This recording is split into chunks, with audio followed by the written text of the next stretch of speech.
juste vous présenter. Là, je suis venu présenter William Branham. Il pleut. Là, j'ai fini.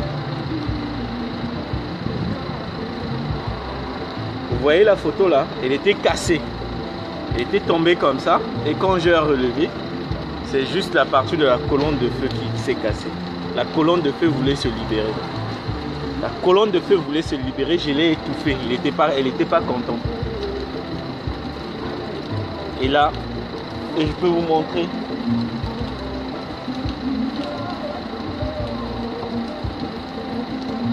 Je peux vous montrer les bouts. La colonne de feu s'est libérée. La photo la parle, croyez-moi. La photo la parle. Qu'il pleuve, qu'il neige, les gens sauront qui est William Branham.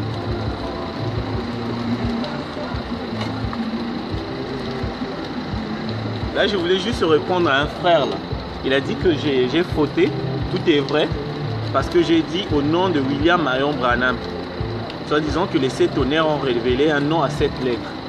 Je voulais juste lui répondre que William Branham, Jésus quand il est venu, l'ange est venu visiter Marie. Il a révélé quel nom? Matthieu 1 verset 22. Il a dit tu enfanteras un fils, tu l'appelleras qui? Pas au nom de Seigneur Jésus-Christ, au nom de Jésus. Le nom révélé c'était le nom Jésus. Mais ça ne nous a pas empêché de chasser les démons, de prier au nom de Seigneur Jésus ou au nom de Seigneur Jésus de Nazareth comme font les gens du deuxième exode. Donc dans le nom de Seigneur Jésus-Christ, il n'y a qu'un seul nom dedans, c'est Jésus. Seigneur et Christ, ce sont les attributs. Et au temps de la fin, c'est pareil, il n'y a qu'un seul nom, Branham. William, Marion, ce sont les attributs. Les attributs là, je les ai déjà expliqués. William, c'est les 7 plages de l'église et Marion, ce sont les 7 sceaux. Vous comprenez? Raison pour laquelle Branham il disait, pour chasser les démons têtus, il était obligé de prononcer un mot, 3 mots qui ne sont pas écrits dans la Bible. Aucun mortel ne peut le savoir. Moi j'ai dit je suis mortel, je suis plus mortel. Et Dieu m'a révélé c'était quoi ces noms-là et je les ai publiés. Donc aujourd'hui, les noms là c'était William Marion Branham. C'était 3 mots. 3 mots là c'était 7 sceaux, 7 âges de l'église et 7 tonnerres. Et qui équivaut à William Marion Branham. Donc voilà. Et je voulais aussi insister, moi j'aime bien quand il pleut comme ça et que tu as la photo là, tu es invincible, tu deviens immortel. On devient immortel avec cette photo.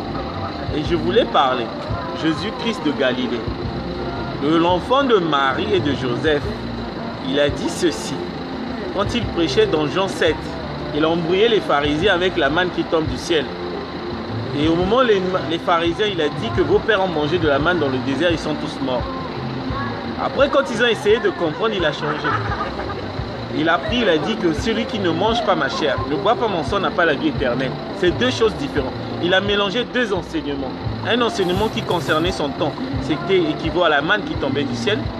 Et un autre enseignement qui concernait le temps de la fin, le sang et la chair. Le sang, c'était le nom William Marion Branham. Et la chair, c'était le message là. Jésus-Christ, il a pris un message qui ne concernait pas son temps. Et puis voilà. Et il a prêché ça. Le message de William, le sang et la chair, ça ne concernait pas le temps de Jésus. Jésus, c'est la manne qui tombe du ciel. Et cette manne, vous savez, c'est un type. Et c'est toujours, ça pourrit toujours. Arrivé au temps de la fin, la manne de Jésus, il a dit lui-même qu'il est la manne qui tombe du ciel. Il vous a averti. Comme Moïse, la manne d'hier, on ne mange plus, on la mange plus, ça devient pourri. C'est ce que les pharisiens essayaient de manger au temps de Jésus, raison pour laquelle il dit, vos pères ils ont tous mangé la manne, ils sont tous morts. Pour leur dire que la manne, là, le message de Moïse, c'était plus valable dans mon temps. Et aujourd'hui, comme le message de Jésus, c'est la manne, et je vous dis que ce message, la manne là, n'est plus valable aujourd'hui. Si vous mangez ça, vous allez tous en enfer. Et la manne, et lui, William Branham n'est pas la manne qui tombe du ciel. William Branham est la chair et le sang, ça ne pourrit jamais. C'est ça, le message. Raison pour laquelle les disciples ont dit, le message là est dur. Hein? Qu'est-ce qui est dur? C'était la viande, là, la chair là, que Jésus a prononcée, il ne fallait pas. Voilà. C'est ça. Ça c'est Jean. Il y a d'autres trucs que je vais expliquer. Vous savez, quand je suis assis, j'ai moins d'inspiration. Mais quand je suis debout, il y a des choses qui viennent. Et je vais parler du mystère. Je vais faire des vidéos debout. Je pense que debout, je révélerai beaucoup de choses. Je vais parler du mystère de jeûne et prière. Les gens n'ont jamais compris Jésus. Déjà, aujourd'hui, ils ne comprennent pas. Hier, ils n'ont pas compris. Ce n'est pas aujourd'hui qu'ils vont comprendre. Jésus, quand il disait, les disciples n'arrivaient pas à chasser le démon. Ils l'ont amené, on a réclamé à Jésus comme quoi que les disciples n'ont pas pu chasser le démon. Et Jésus, il a dit, homme de peu de foi, parce qu'il vous manquait la foi. Et quand Jésus a chassé le démon, il a rajouté un truc, que ces genres de démons têtus sortent que par les jeûnes et prières. Bon, imaginez un peu, on vous apporte quelqu'un qui est malade, qui a le même démon que celui de Jésus. Donc vous allez jeûner pendant 3 jours, mais si la personne meurt, Jésus, c'est que voulait dire jeûne et prière, parce que ces genres de démons, jeûne et prière, ça sort que par les jeûnes et prières, il avait déjà donné la réponse en haut, que si vous avez la foi c'est une révélation. Donc jeûne et prière pour avoir la révélation d'un nom. Si vous avez la révélation de qui j'étais, vous devrez chasser ce démon-là à mon nom. Donc la révélation. Quand on fait jeûne et prière, c'est pour avoir la révélation. Il y en a, ils font jeûne et prière pour savoir si le mari, là, le mec qu'il fréquente, c'est son mari, c'est ce que Dieu a dit, que Dieu puisse le révéler. Donc voilà. Mais quand on est quelqu'un malade, on ne jeûne pas, on prie. Voilà. Donc les gens n'ont jamais compris. Donc si tu jeûnes aujourd'hui, c'est pour avoir une révélation sur quelque chose, que Dieu puisse te révéler quelque chose. Vous pouvez jeûner pour savoir si Dieu, ce que je suis en train de dire est vrai. Vous pouvez déjà commencer à jeûner. Il y en a qui ont déjà commencé à jeûner là, ça fait 30 jours je pense. Mais ce que je vous dis est vrai, la photo la parle. Regardez bien. Tout ça là c'est cassé. Sauf là. Tout ça là c'est cassé. La colonne de feu s'est libérée. La photo la parle. Il y a encore des tonnerres. Et je vais parler de tonnerre sur la révélation. La révélation sur le ministère des Éphésiens 4. Au temps de la fête, c'est pas pareil. Je vais parler du mystère. Quoi encore, Gog et Magog et Armageddon, tout ça là, j'en ai déjà parlé.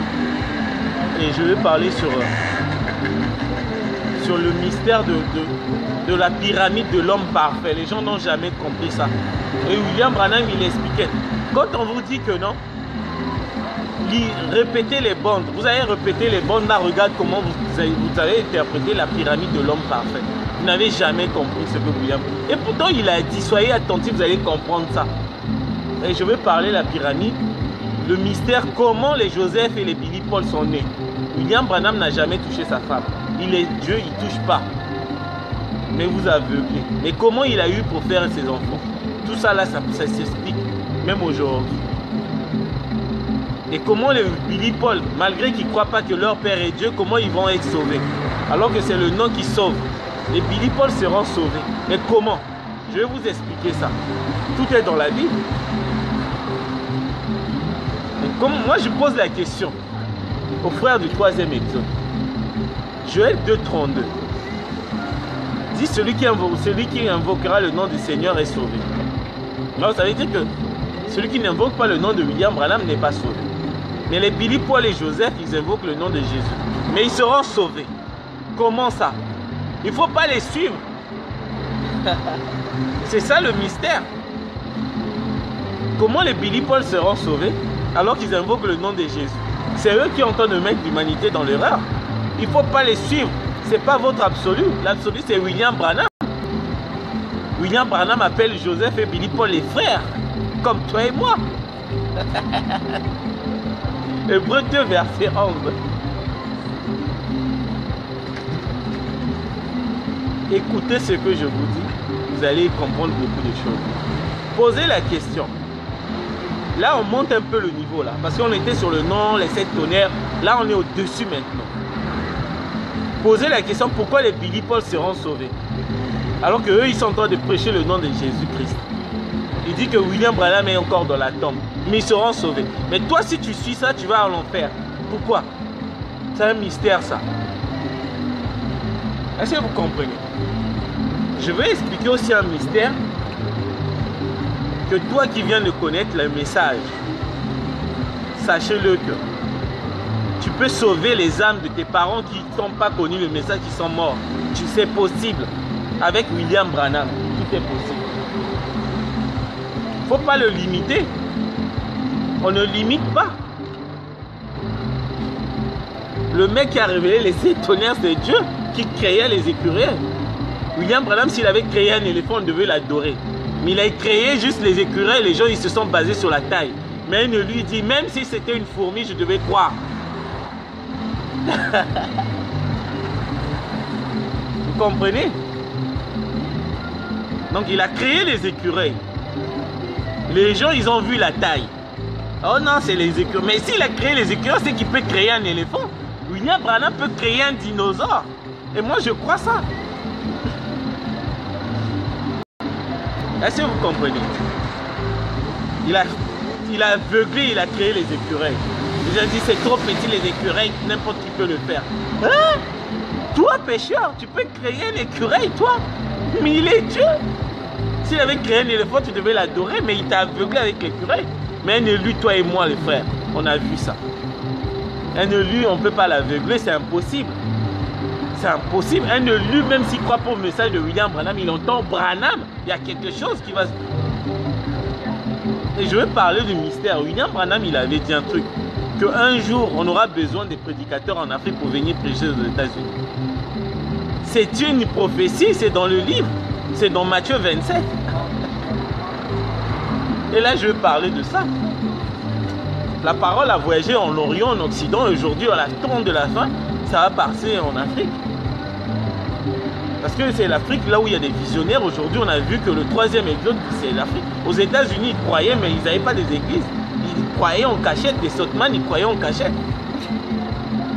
Et nous, aujourd'hui, en Afrique, on affiche William Branham comme ça. On marche avec. Ce sont les Africains. Ça aussi, c'est un mystère. Toute la parole de William Branham, ce sont des prophéties. Donc, quand il dit il mange, c'est la prophétie. Mais quand il mange, il marche, gna, gna, gna. Ce sont des tonnerres.